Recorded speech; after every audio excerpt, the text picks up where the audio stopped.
Salat sunat 2 rakaat, niatnya tolong kasih aku signal ya Allah. Mana yang mau kupinang ini? Yang satu kaya tapi muka pas-pasan. Yang satu cantik tapi biasa-biasa saja. Allah. Kata Pak Ustadz, nanti ada getaran. Mana yang nampak kau bergetar? Entahlah Pak Ustadz, dua-duanya bergetar. Di beberapa tempat ada yang menganggap bahwa ada hari-hari, bulan-bulan yang tak baik, bahkan dilarang melakukan acara pernikahan. Misalnya bulan Zulqa'dah. Semua bulan baik, semua hari baik, nikahlah. Bulan Zulhijjah, nikahlah. Bulan Zulqa'dah, nikahlah. Bulan Syawal, nikahlah. Nikahkan anak, nikah. Ini semua kebaikan diberikan Allah Subhanahu wa taala.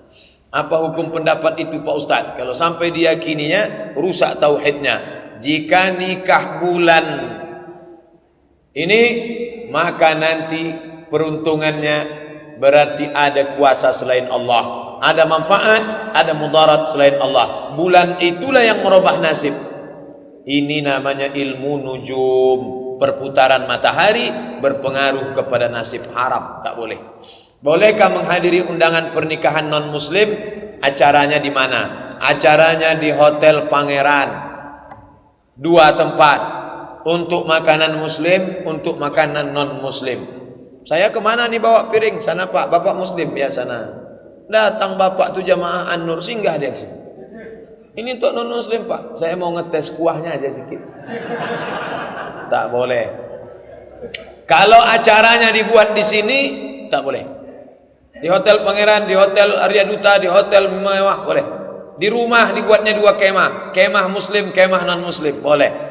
Acara misanya jangan datang. Datang, selamat, pulang.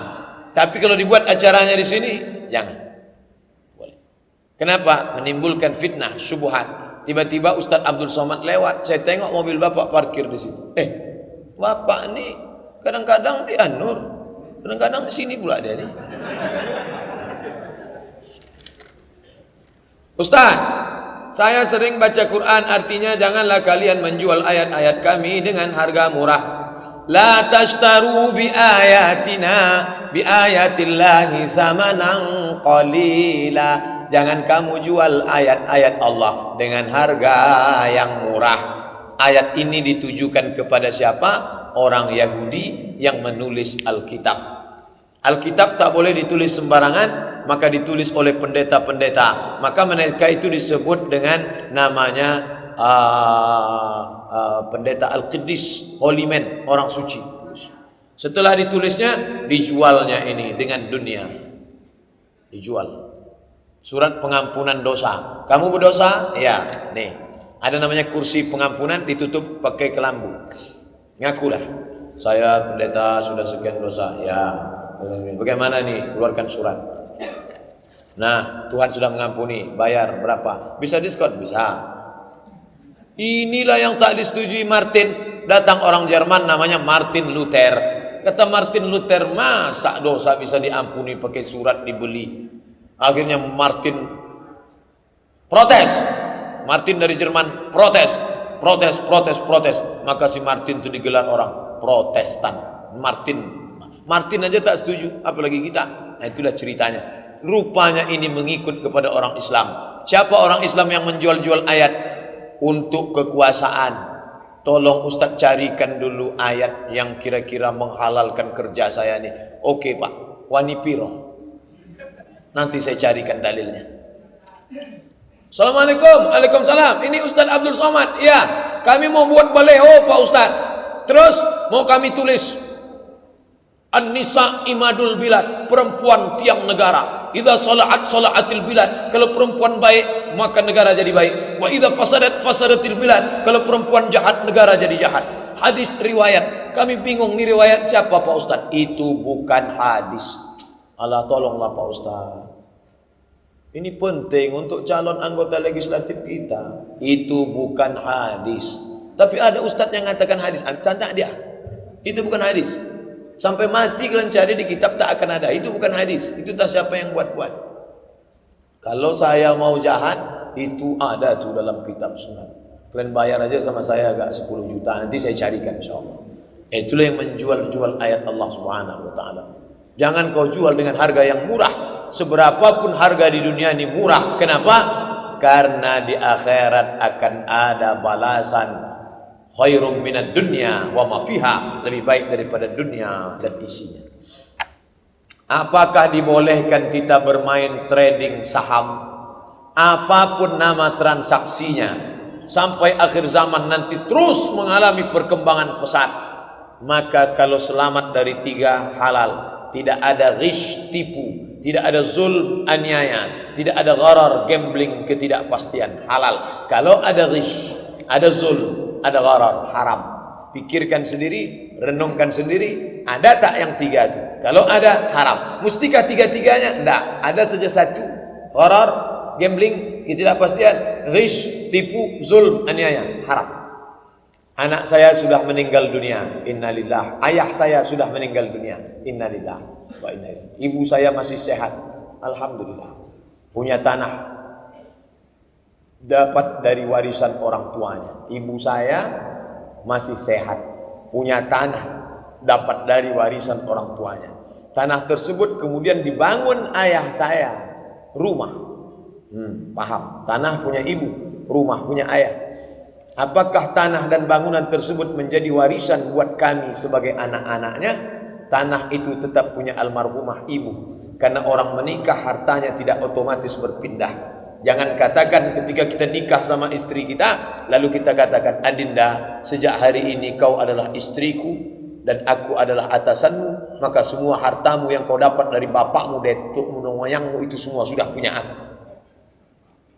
Ajarkan anak-anak perempuan kita, kalau kau nikah nak, hartamu tidak jadi harta suamimu, harta masing-masing. Oleh sebab itu tanah itu punya ibu yang masih hidup. Rumahnya, nah itu terserahlah bagaimana. Mana bisa kami jual rumah tak? Musyawarah, jangan berkelahi. Wa amruhum syura bainahum. Duduk bersama, duduk. Saya diundang, Ustadz datang ke rumah kami, insya Allah datang. Saya sangka undangan kenduri makan-makan, rupanya 2 kelompok mau berkelahi masalah harta warisan.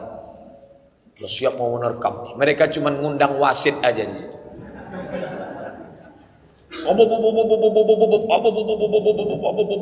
Saya pun udah kacau nih. Saya bilang calling down. Oke.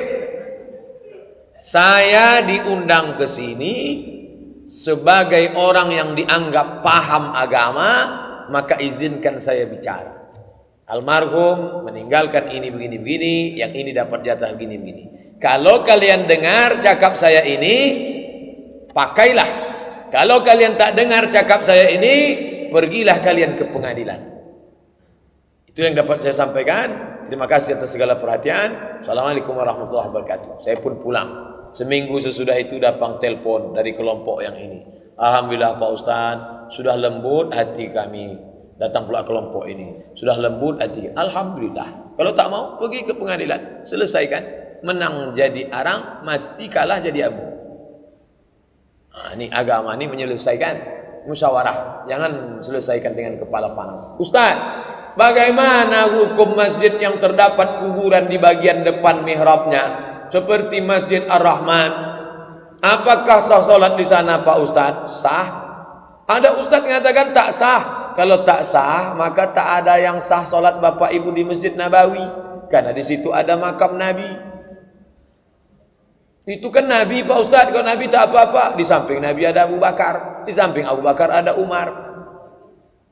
Tapi kata Ustaz kami tak sah. Dicampur aduknya. Jangan campur adukkan antara 3. Yang pertama, solat di masjid yang di sekelilingnya ada kubur. 2, solat menghadap kubur. 3, menjadikan kubur sebagai masjid. Wah. Yang dimaksud Nabi itu mana? Jangan campur aduk antara 3. Yang dimaksud Nabi, la'anallahu al-yahud wan nasara. Allah melaknat orang Yahudi dan Nasrani. Kenapa Allah melaknat? Ittakhadhu qubur anbiya'ihim masajid. Karena mereka merubah makam-makam orang soleh dijadikan sebagai masjid. Ini makam. Diratakan makam itu, dibuat masjid di atas. Itu yang tak boleh. untuk ngalap barokah. Sampean Arab nanti, Arab ngalap barokah. Maka kubur, ini kubur Abdul Somad, diratakan dengan ekskavator, dibangun masjid di atas, Masjid As-Somad.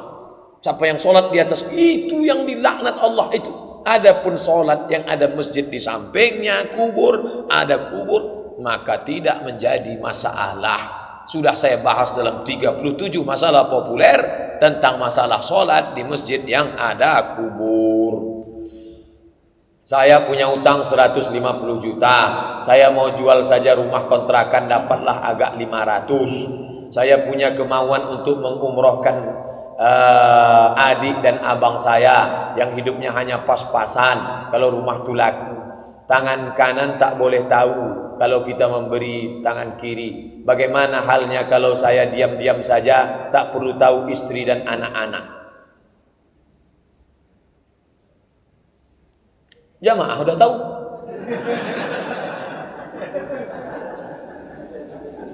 Ini masalah berumah tangga ini. Istri itu macam tulang rusuk yang bengkok. Kalau bapak paksa, nanti dia patah.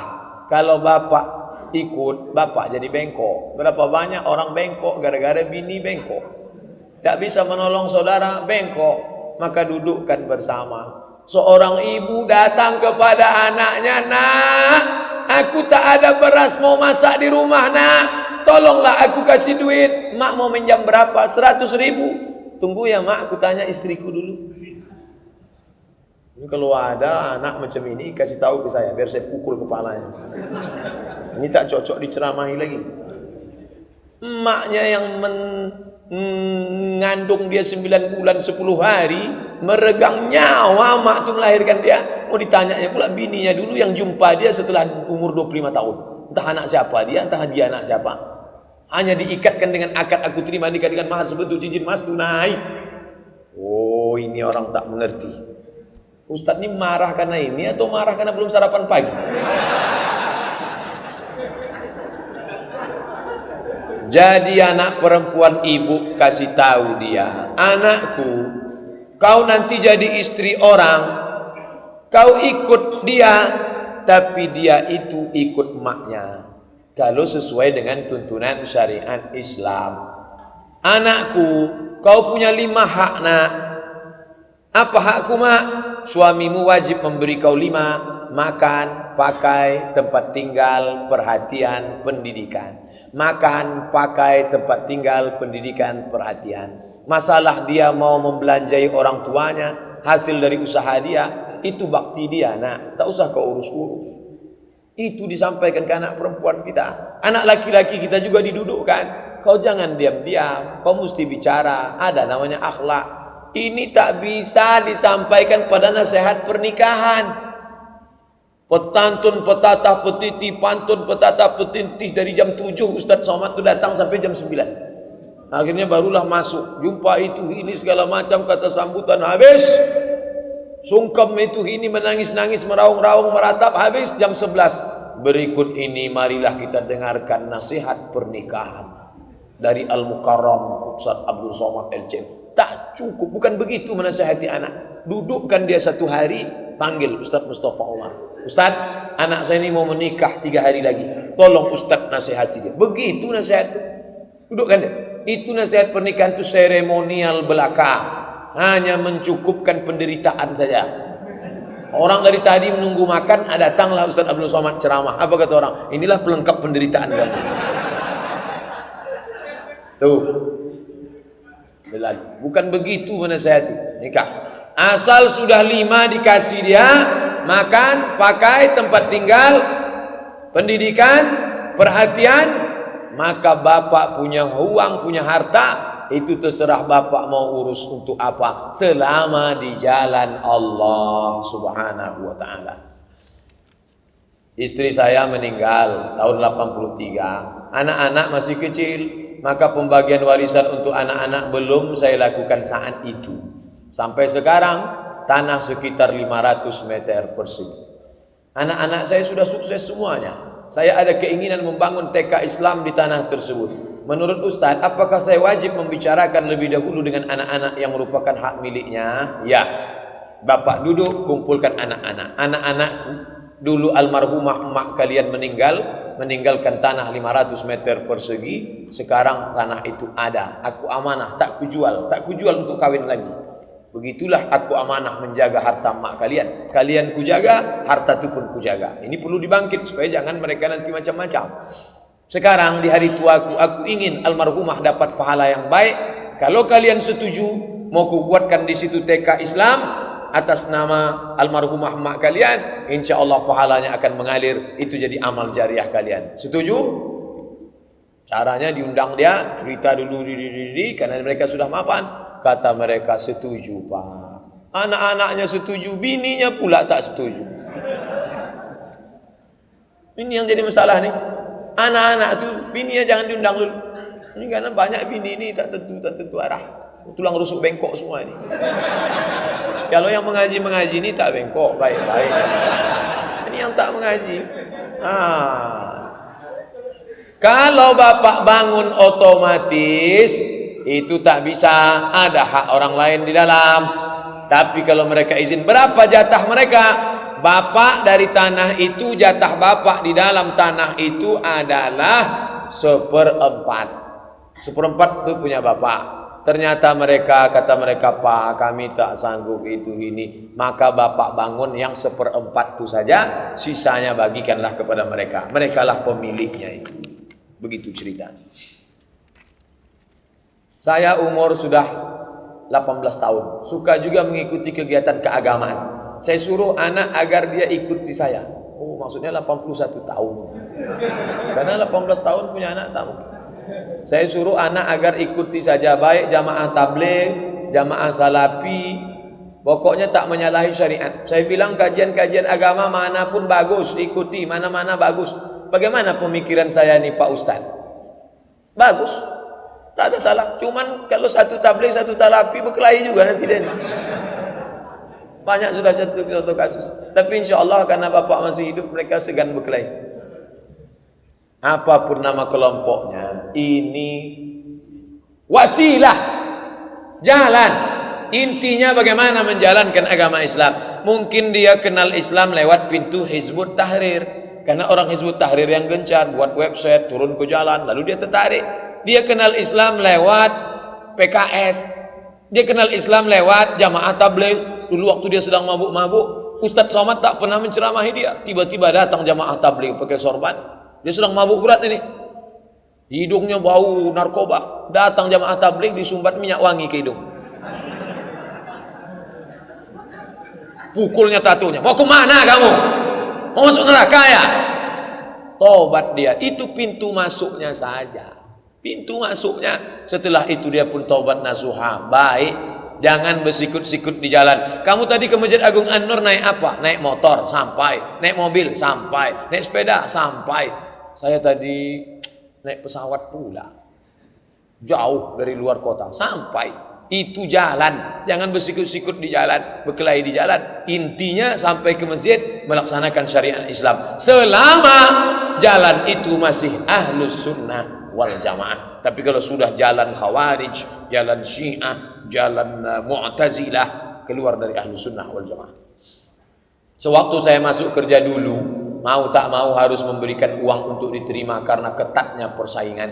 Saya sudah bekerja belasan tahun, prestasi bagus, membuat saya punya jabatan. Saya hanya berpikir-pikir bagaimana caranya agar kehidupan keluarga di akhirat nanti. Apakah bisa bersih hidup keluarga saya jika saya melakukan sholat taubat dan sering-sering mengikuti majelis ilmu di masjid-masjid atau musola. Cerita masuknya dulu gimana? Misalnya penerimaan CPNS yang mau diterima ini syaratnya IP-nya harus 3,7 dan harus sarjana teknik sipil. Tiba-tiba masuk IP 3,5 dan bukan teknik sipil. Bisa lulus karena menyogok 100 juta. Ini haram. Tak ada tawar-menawar. Haram, haram, haram. Karena dia sudah menyingkirkan si teknik sipil. Sebetulnya ada 3,7 situ. Tercampaklah dia. Tapi dia orangnya cerdas. Dia entrepreneur. Lebih kaya pula dia dari PNS. Rezeki tak berpintu. Kalau begini modelnya haram. Yang model tak haram itu gimana? Syarat teknik sipil. Memang ijazah teknik sipil. Syarat IP 3,7, memang sudah 3,7. Mesti menghonor 5 tahun, memang sudah ada ijazah honor 5 tahun. Tiba-tiba waktu melamar, apa kata si penjaga? Kamu serahkan 5 juta. Kalau tak kamu serahkan, saya tak kasih. Itu boleh dia kasih 5. Kenapa? Dia mengambil hak dia. Itu tak haram. Tapi penjelasan ini mesti dengar baik-baik. Kalau tidak nanti muncul isu Abdul Somad menghalalkan korupsi, menghalalkan sogok menyogok. Ar-Rashi wal Murtashi finar. Tengok dulu kasusnya. Memang IP dia 3,7. Memang dia sudah menghonor 5 tahun. Memang dia sudah sarjana teknik sipil. Hanya saja si penjaga ini mengatakan, ini gulai, dia suka pegang sendoknya. Ini punya kamu memang. Iya, marilah kasih ke piring saya. Wani piro sampean? Mau berapa? 5 juta. Bayarlah. Itu tidak menghalalkan yang haram. Itu mengambil hak punya dia. Kalau begitu kasus bapak dulu bisa ditebus dengan salat sunat taubat. Tapi kalau kasusnya macam pertama, itu tak ada tawar-menawar. Resign dari situ, keluar dari situ, buka usaha baru. Kalau tidak, terus berlanjut dalam haram. Ini tolong penjelasannya jangan dikat, jangan dipotong. Nanti muncul fitnah. Abdul Somad dah banyak betul fitnah. Capek dah mikirkan. Saya belum pernah melakukan sholat istikharah karena saya masih bingung untuk memperkirakan bagaimana tanda-tanda yang harus dipilih nantinya. Tolong Pak Ustaz. Sholat sunat 2 rakaat, niatnya tolong kasih aku signal ya Allah. Mana yang mau kupinang ini? Yang satu kaya tapi muka pas-pasan. Yang satu cantik tapi biasa-biasa saja. Allah. Kata Pak Ustaz nanti ada getaran. Mana yang nampak kau bergetar? Taklah Pak Ustaz, dua-duanya bergetar. Di saat tenang, dalam tak ada signal. Kalau kepada Nabi namanya wahyu, kalau kepada orang namanya ilham. Apa itu ilham?